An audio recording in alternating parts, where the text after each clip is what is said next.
하나님의 말씀은 누가복음 21장 5절부터 9절 말씀까지입니다. 누가복음 21장 5절부터 9절 말씀까지입니다. 찾으셨으면은 다 같이 우리 합독하시겠습니다. 누가복음 21장 5절부터 9절 말씀입니다. 시작. 어떤 사람들이 성전을 가리켜 그 아름다운 돌과 헌물로 꾸민 것을 말하며 예수께서 이르시되 너희 보는 이것들이 날이 이르면 돌 하나도 돌 위에 남지 않고 다 무너뜨려지리라. 그들이 물어 이르되 선생님이여 그러면 어느 때 이런 일이 있겠사오며 이런 일이 일어나려 할 때 무슨 징조가 있사오리까? 이르시되 미혹을 받지 않도록 주의하라. 많은 사람이 내 이름으로 와서 이르되 내가 그리하며 내가 가까이 왔다 하겠으나 그들을 따르지 말라. 난리와 소요의 소문을 들을 때 두려워하지 말라. 이 일이 먼저 있어야 하되 끝은 곧 되지 아니하리라. 아멘. 우리 신앙생활은 항상 마지막을 염두에 두고 사는 삶을 말하는 것입니다. 이게 믿지 않는 자와 믿는 자의 중요한 차이점 중에 하나입니다. 믿는 자들은 마지막을 염두하고 사는 거예요. 믿지 않는 자들은 마지막을 염두에 두지 않습니다. 이게 다른 점이에요. 우리가 살고 있는 지금, 현대, 지금의 영적 상황을 한마디로 말세지말이라 이렇게 말해요. 예수 당시에도 말세라고 그랬었어요. 그런데 지금은 정말 그 말세 중에 마지막 끝에 와 있다 해도 과언이 아니라고 말할 수 있죠. 우리가 기후의 변화, 이상기후, 바다 해수면의 상승, 북극의 눈이 다 녹아서 없어지고 있는 상황, 지구가 더워지고 있고 뜨거워지고 있고 기후가 변화되고 있고 기아와 기근과 사막화, 지구의 사막화 어마어마하죠. 제가 언젠가 한번 보여드렸잖아요. 지구가 얼마나 사막화되고 있는지.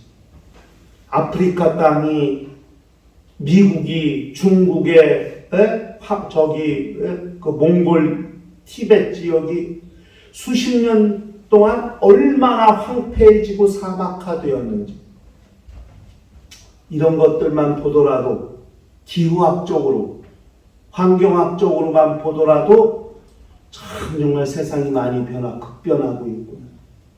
이미 성경에 그런 말씀, 해가 변하고 달이 변하고 다 마지막 때가 되면 그런 일이 일어난다는 거예요.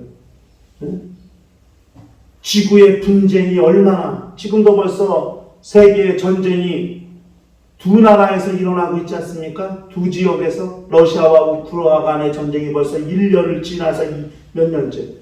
이스라엘과 팔레스틴 또는 레바논과의 전쟁이 지금 몇 개월째 계속되고 있잖아요. 여러분 이제 이스라엘의 이런 전쟁은 우리가 정말 유념하고 주지해서 보셔야 됩니다. 관심을 계속 가셔야 합니다.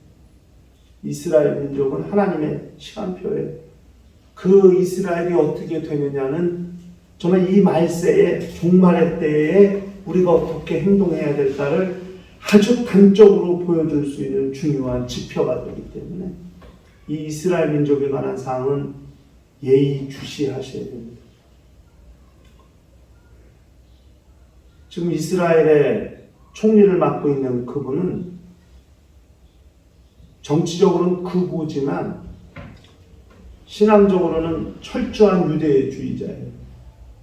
구약 신앙을 그렇게 돼 그 사람은 옛날 조상들이 가나안 땅 들어올 때 하나님이 다 몰아내라고 하셨는데 조상들이 다 몰아내지 못했기 때문에 오늘날 우리가 이렇게 힘들게 고생을 하고 있다. 그러니까 이 사람들을 다 몰아내야만 우리가 평안해진다는 것이 이 사람의 생각이에요. 밀어붙일 겁니다. 끝까지 저 사람 누구도 타협 안 할 겁니다. 네타냐후라는 사람은 이전에도 총리를 했었어요. 그렇죠. 두 번째 총리를 하고 있는 거거든요. 굉장히 강성이라 끝까지 갈 겁니다. 아마 팔레스타인 다 몰아내고 하마스건 헤즈볼라든 다 진멸할 때까지 계속 갈 겁니다. 위험하다는 거죠. 그렇기 때문에. 저것이 이란이 지난번에 미사일을 난 왜 그랬는지 모르겠지만 진짜 불난 집에 기름통 갖다 붓는 꼴이 될 뻔한 거거든요. 이란이 개입하기 시작하면. 이란 뒤에는 러시아가 있죠. 이스라엘. 이건 세계전쟁으로 확대될 수 있고 그것은 결국 3차 대전이 되고 성경에서 말하는 아마겟돈 전쟁이 될 수 있죠. 이건 끝이 되는 거죠. 그렇기 때문에 이런 것들을 우리가 대단히 주의하고 잘 좀 지켜볼 필요가 있고 기도하면서 자기의 신앙생활을 점검해보고 살 수 있는 그런 신앙인들이 되어야 한다는 것을 기억해야 됩니다. 기독교의 역사관은 직선적이에요. 다시 말하면 시작이 있으면 끝이 있어요. 기독교는. 그래서 하나님도 나는 알파와 오메가요, 처음과 나중이요, 시작과 끝이다. 시작하셨으면 반드시 끝을 내시는 분이 하나님이시거든요. 그래서 이것은 하나님이 시작하기 이전 상태로 돌아가는 거죠. 처음과 끝이. 그렇기 때문에 반드시 종말이 있고 마지막이 있고 끝이 있다는 걸 아셔야 돼요. 그러니까 불교는 그렇지 않아요. 불교는 회전적이에요. 역사관이. 윤회설. 돌고 도는 거거든요. 사람이 죽으면 뭐로 태어나 계속 환생하는 거예요. 끊임없이. 끝이 없어요. 불교의 역사관은 끝이 없어요. 계속 수행할 따름이지 끝이 없어요. 이런 윤회설은 불교에만 있는 게 아니라 인도의 힌두교에도 있고 여러 종교에서 이런 윤회설이 있습니다. 끝이 없어요. 그러나 오직 기독교는 끝이 있다는 것. 마지막이 있다는 것을 그걸 기억할 필요가 있는 거죠. 그렇기 때문에 우리는 마지막을 준비하고 사는 사람이 되어야 한다는 것을 기억해야 됩니다. 오늘 우리가 읽은 이 본문 말씀은 과부의 헌금을 칭찬하신 주님에 대해서 그 말을 듣고 있던 그 당시 사람들이 주님께 반론을 제기하면서 나온 거거든요. 과부의 두렛돈 아주 작은 돈이잖아요. 가난한 사람들의 생활비 하루, 돈 있는 사람들의 그저 한 번 목욕탕 들어가는 목욕비 정도 되는 아주 지극히 적은 돈인데 주님이 이 사람들과 가장 이 과부가 헌금을 많이 했다고 그러니까 그 사람들이 아니 여보시오 이 성전 보입니까 이거? 이 어마어마한 성전이 어떻게 지어졌고 어떻게 관리되냐고 부자들이 헌금을 많이 했기 때문에 이렇게 성전도 짓고 성전을 관리할 수 있는 거 아니냐고 이렇게 주님께 반론을 제기했거든요. 그러니까 주님이 말씀하신 거예요. 그래? 근데 이 성전이 돌 위에 돌 하나도 남지 않고 다 무너뜨려지리라 이렇게 말씀합니다. 그러니까 그걸 듣고 있던 사람들이 깜짝 놀라고 아니 언제 그런 일이 있겠느냐고 이렇게 물으면서 이제 시작되는 것이 오늘 우리가 읽은 말씀의 중요한 핵심 내용이 되는 거거든요. 그런 주님의 말씀을 잘 들으면서 말세를 살고 있는 우리들도 어떻게 우리의 영적 생활을 관리할 것이냐 한번 생각하고 정말 깊이 마음에 새겨서 이 세계를, 이 말세 지말을 잘 지혜롭게 살아갈 수 있는 성도들이 되었으면 좋겠습니다. 주님의 말씀의 핵심은 이거예요. 말세가 되면 눈에 보이는 것은 아무 소용이 없다는 거예요. 그러니까 예루살렘 성전이 아무리 화려하고 멋있고 웅장하다 할지라도 말세가 되면 다 무너져서 아무 소용이 없게 된다는 거예요. 아니 이렇게 잘 지은 성전, 으리으리하게 지은 성전이 어떻게 무너질 수 있는가요? 여러분 이스라엘 가보세요. 이스라엘 가면요 건물이 다 돌로 지은 거예요. 시멘트를 지은 게 하나도 없어. 예루살렘 이 텔라비브라고 하는 행정 수도에 가면은 거기는 철근 콘크리트를 지은 현대식 빌딩 건물들이 엄청 있죠. 그러나 예루살렘에 가면 시멘트 벽으로 지은 집이 없어요. 철근 콘크리트로 지은 집이 없어요. 다 벽돌, 돌로 지은 집들이에요. 빌라고 다 돌. 이야, 그 돌들이 어마어마한 돌로 다져. 진짜 너무 멋있어. 야, 진짜 끝내줘. 그런데 예루살렘 성전은 헤롯 임금이 46년간 지은 성전이거든요. 어마어마하게 졌거든요. 튼튼하게, 견고하게, 탄탄하게 100년, 1000년, 만년 갈 수 있을 정도로 엄청나게 단단하게 지은 거거든요. 이 성전이 무너진다는 거예요. 너무 어이가 없죠. 깜짝 놀랐죠. 아니 언제? 이 성전이 무너질 정도면 어마어마한 일이 있다는 것인데 언제 이런 일이 전쟁이 나가지고 언제? 그런데 주님 말씀은 무너진다는 거예요. 여러분 옛날 여리고성 이야기 아시죠? 여호수아가 출애굽해갖고 광야 40년 생활을 지난 다음에 드디어 가나안 땅 요단강 건너서 가나안 땅을 딱 발 디뎠을 때 처음 만난 곳이 여리고성이었습니다. 그 여리고성이 무너졌거든요. 네? 40m에 두께가 40m, 높이가 80m 되는 어마어마한 성. 이게 어떻게 무너져요? 다 돌로 지었는데 이게 어떻게 무너지냐? 미사일을 갖다 쏴부셔 40m가 뚫리나? 안 뚫리거든요. 이게 어떻게 무너져요? 그런데 무너졌거든요. 뭐 어떻게 무너졌어? 소리 한번 지르니까 무너졌거든요.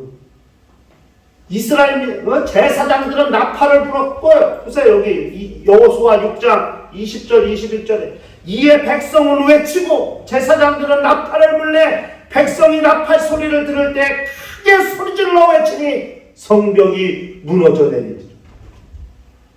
백성이 각기 앞으로 나아가 그 성에 들어가서 그 성을 점령하고 그 성 안에 있는 모든 것을 온전히 바치되 남녀노소와 소와 양과 나귀를 칼날로 멸하니라. 여리성 안에 있으면 안전할 줄 알았어. 이 성 안에만 있으면은 끄떡없고 걱정 없다고 생각해서 여리고 성 안으로 숨어 있었어. 그런데 나팔이 막 나팔을 보니까 양 외치다니까 으악! 소리 한번 질렀는데 우르르 다 무너졌다. 그 어마어마한 성경. 눈에 보이는 것 의지할 거 없다는 것. 눈에 보이는 성벽이 아무리 튼튼한들 소용이 없다는 겁니다. 아무리 예루살렘 성전이 화려하게 잘 지었어도 말세엔 다 소용이 없다는 겁니다. 무너진다는 겁니다. 이게 하나님의 말씀입니다. 그 예루살렘 성전이 무너지는 것, 예루살렘 멸망, 예루살렘의 이반 종말의 시작이죠. 그것을 기념하고 기억하고 오늘 말세를 사는 우리 신앙인들이 기억해야 된다는 거예요. 지금 이 말세 지방에 세상에서 가장 잘났다고 하는 건물, 화려한 건물들이 무엇이 있습니까? 어마어마하게 지은 빌딩들이 무엇이 있습니까? 아랍에미리트에 가면은 세계에서 높은 200몇 층짜리 빌딩 있죠. 엄청나게 크죠. 현대판 바벨탑이라고 불리는 엄청난 빌딩이 있죠. 우리나라 건설회사가 지었습니다만 한 번에 무너질 수도 있습니다. 눈에 보이는 거에 부러워하지 말라는 겁니다. 말세를 사는 사람들은 눈에 보이는 화려함, 눈에 보이는 것에 너무 관심 갖지 말고 외형적인 것을 추구하지 말고 내적으로 충전하고 내적으로 자기 영혼에, 자기 마음에, 자기 심령에 채울 것을 가득 채우고 사는 것이 말세를 사는 사람들의 매우 중요한 지혜라는 사실을 그걸 알아야 됩니다. 세상이 험난해지면 험난해질수록 더 영적이고 더 성경적인 것을 깊이 묵상하고 상고하면서 자기 영혼을 살찌게 하는 일에 최선을 다하는 것이 그것이 말세를 사는 성도들이 해야 될 일이라는 것을 그걸 알아야 해요. 두 번째는 미혹을 받지 않도록 주의하라 말씀했어요. 미혹을 받지 않는 것이 중요합니다. 아니, 예루살렘이 성전이 무너진다고 그러니까 깜짝 언제 그런 일이 있겠냐고 물었는데 주님은 생뚱맞게 미혹을 받지 않도록 주의하라 이렇게 말했어요. 동문서답하신 것 같잖아요. 아, 언제 무너진대요? 아, 그런 일이 언제쯤이나 일어날 것 같아요? 그랬는데 언제쯤, 아마 언제쯤 일어날 거라고 이렇게 답변해야 되는데 그것이 아니라 미혹을 받지 않도록 주의하라. 이렇게 주님이 말씀하신 거예요. 성전이 무너지는 것과 미혹을 받지 않는 것은 무슨 관계가 있을까요? 그냥 겉으로 볼 때는, 말 가지고 볼 때는 별로 그렇게 관련이 없는 것 같지 않습니까? 그런데 그렇지 않다는 겁니다. 성전이 무너진다는 것은 말세가 시작되었다는 것이고 그 말세가 되면 반드시 나타나는 현상이 종말론이거든요. 그리스도가 여기 있다 저기 있다 언제 오신다더라 이런 종말론이 엄청 득세하게 되어 있거든요. 주님 말씀은 그런 말에 미혹되지 않도록 주의하라 말씀. 성전이 언제쯤 무너질 성전이 어느 때쯤 무너질 것인가에 관심을 갖지 말고 그때쯤 되면 일어나서 사람들을 미혹해 하는 많은 사상들이 나타날 텐데 그때 너희가 너희 마음의 중심을 잡고 신앙을 지키고 믿음을 지키는 것이 매우 중요하다고 주님이 말씀하신 거예요. 예수가 이 땅에 왔다 가신 다음에 무수히 많은 세상에 어려운 일들이 많이 있었습니다. 그때마다 판찼던 것이 종말론입니다. 우리나라도 기억하실지 몰라요. 1992년에 다미성교회라고 종말론이 한 번 크게 휩쓸고 간 적이 있어요. 다가올 미래를 대비하라 이런 책이 아주 베스트셀러가 되기도 했었고 이장님 씨인가 하는 양반이 예수가 92년 10월에 오신다는 거 아니었습니까? 92년 10월에 예? 그러면 92년이면 지금 몇 년 전이에요? 30년 전 아닙니까? 예수가 30년 전에 오셨어야 되는데 그럼 우리 애들은 한 명도 이 땅에 태어나지도 않았을 텐데 이런 종말론이 엄청나게 대한민국을 강타한 적이 있고 세대주의의 신학에 빠져가지고 인류 역사를 1000년을 하루 갔다는 것 때문에 6일로 보고 그렇게 성경을 풀어 해석했던 거 아니겠어요?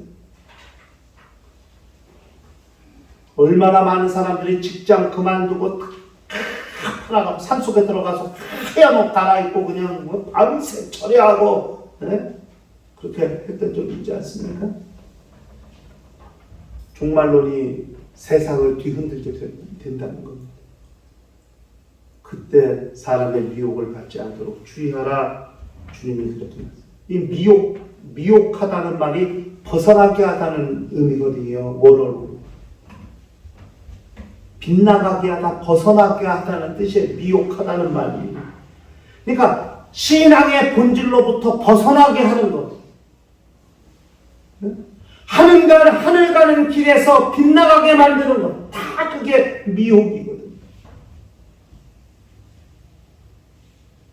진리 가운데로 인도하시는 것이 성령이 하시는 일입니다.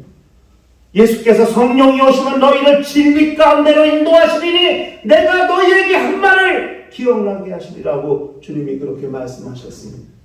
그런데 미혹은 그게 아니에요. 거기로부터 자꾸 벗어나게, 하나님의 말씀으로부터 벗어나게, 예수께서 하신 말씀으로부터 자꾸 벗어나게 하고 멀어지게 하는 것이 미혹이거든요. 그런데 그런 말세가 되면 그런 사상들이 일어나서 사람들의 신앙을 미혹해서 자꾸 진리로부터 멀어지게 만들게 된다는 거예요. 그렇기 때문에 말세가 되면 될수록 우리는 자꾸 더 영적으로 진리 안으로, 교회 안으로 들어올 줄 알아야 됩니다. 말세가 되면 될수록 교회를 중심으로 영적 생활하는 것이 가장 지혜로운 영적 생활이라는 것을 그걸 잘 알아야 돼요. 교회를 떠나지 않으려고 하는 것, 교회를 벗어나지 않으려고 하는 것이 지혜라는 것을, 그것을 우리가 기억할 필요가 있어요. 교회 중심의 신앙생활, 그것이 말세를 당한 신앙인들이 추구해야 될 영적 생활이라는 것을 잘 알아야 됩니다. 매우 중요한 지혜. 요즘 교회가 세상으로부터 많은 지탄을 받아서 교회를 다니다가도 교회를 떠나는 사람들이 많이 있습니다. 안타깝습니다만은 교회는 교회 나름대로 자정 노력을 많이 해서 성경적인 교회로, 가장 영적인 교회로, 교회의 본질과 사명을 회복해서 그렇게 초대교회, 하나님과 사람 앞에 칭찬을 얻었던 교회의 가치, 그렇게 이 세상의 교회들이 그렇게 변화되고 바뀜으로써 정말 주님께서 원하시는 그런 교회로 변화될 수 있다는, 교회 안에 있는 성도들의 영적 자부심이 커지게 될 것이고, 그런 영적 자부심이 커지게 되면 교회를 중심으로 똘똘 뭉쳐서 영적 생활을 할 수 있게 될 것이라고 확신합니다. 그런 노력들이 교회 안에서 일어날 때 성도들이 세상을 향하지 않고 교회에 정착하게 될 것이고, 그것이 교회의 힘이 될 것이라고 확신하는 거죠. 말세가 될수록 교회를 중심으로 모일 수 있어야 그것이 안전하고 건강한 영적 생활이라는 것을 기억할 필요가 있습니다. 그리고 마지막에 주님이 하신 말씀이 뭐냐면은, 난리와 여러 가지 소문을 듣겠지만은 두려워하지 마라. 아직은 끝이 아니다. 두려워하지 말라고 주님이 그렇게 말씀하셨어요. 말세가 되면 사람들이 불안해져요. 초조해져요. 두려워져요. 왜? 끝이기 때문에. 마지막이기 때문에. 끝이고 마지막이라면 사람들이 뭘 생각하냐면 죽음을 생각하거든요. 죽음. 그러니까 두려운 거예요. 죽는다니까 두렵고 무섭고 겁나는 거거든요. 근데 주님은 두려워하지 말라 그렇게 말씀했습니다. 말세가 될수록 신앙인들은 담대해져야 됩니다. 그리고 평안해져야 됩니다. 내가 해야 될 일 묵묵히 감당하면서, 왜? 우리는 늘 일상 말세가 온다는 것을 인지하고 염두하고 살아왔기 때문에 설사 지금 정작 말세가 다가왔다 하더라도 우리가 놀라거나 두려워하지 않을 것은 이미 우리는 말세를 생각하고 염두하고 살아왔기 때문에 말세가 왔다면 땡큐하고 말세를 환영하는 거죠. 왜? 영원한 삶의 시작이고 진짜 내 영혼이 영원한 삶을 얻을 수 있는 기회가 바로 왔다고 하니까 우리는 아멘! 주 예수의 옷이 없어서 그렇게 그때를 그렇다고 우리가 무슨 호들갑 떨고 그렇게 막 우쭐하고 그런 것이 아니라 묵묵히 내가 해야 될 내 소임을 감당하면서 마음으로 그때를 고대하고 사모하며 그렇게 그날을 겸허히 넉넉히 받아들일 수 있는 삶의 자세를 가질 수 있어야 한다는 것을 그걸 알아야 됩니다. 여러분, 믿음은 우리가 소유하고 있는 믿음은 언제 그 진가를 발휘하는가? 말세가 되면 믿음의 진가가 설설 발휘되게 됩니다. 진짜 하나님이 계시하신 온전한 믿음을 소유하고 있다면 말세가 될 때 그 믿음이 거룩한 영향력을 발휘하게 돼서 내 영혼을 지키고 담대히 겸허하게 당당하게 주 예수 다시 오실 그날을 고대하게 할 수 있다. 그것이 믿음 있는 자들의 삶의 자세라는 것을 기억할 필요가 있는 거죠. 그러므로 예수께서 이미 하늘로 올리우실 때에 천사들이 한 말씀, 너희가 하늘로 가신 예수를 보느냐? 가심을 본 그대로 다시 오시리라 하고 말씀. 천사상의 호령과 나팔 소리가 나면 주 예수께서 그렇게 구름을 타고 이 땅에 오신다고 그렇게 말씀하십니다. 주 예수 다시 오시는 그날이 우리 영혼이 영원한 안식을 얻게 되는 날이 된다는 사실을 기억한다면 우리 신앙인들은 늘 말세를 기억하고 염두해 두고 살 수 있는 거죠. 그렇기 때문에 말세가 상할 때에 주님이 하신 말씀, 사람의 미혹을 받지 않도록 주의하라. 주변에서 계속 우리 믿음을 빼앗아가고 내 믿음을 뒤흔들려는 주 예수만을 바라보고 나아가는 내 신앙을 빼앗아서 무엇인가 다른 중보가 있는 것처럼 그렇게 내 영적인 삶을 뒤흔들려고 노려고 하는 어떤 미혹과 유혹도 용납지 말고 끝까지 자기 믿음을 견지하면서 주 예수 다시 오실 날을 고대하고 그 말세를 사모하고 사는 거룩한 심령과 가정이 될 수 있어야 한다. 이것이 오늘 주님께서 이 마지막을 사는 우리에게 주시는 말씀이라고 생각하고 주의 말씀이 삶에서 응해지는 거룩한 심령과 가정과 교회가 되시기를 주의 이름으로 축원합니다.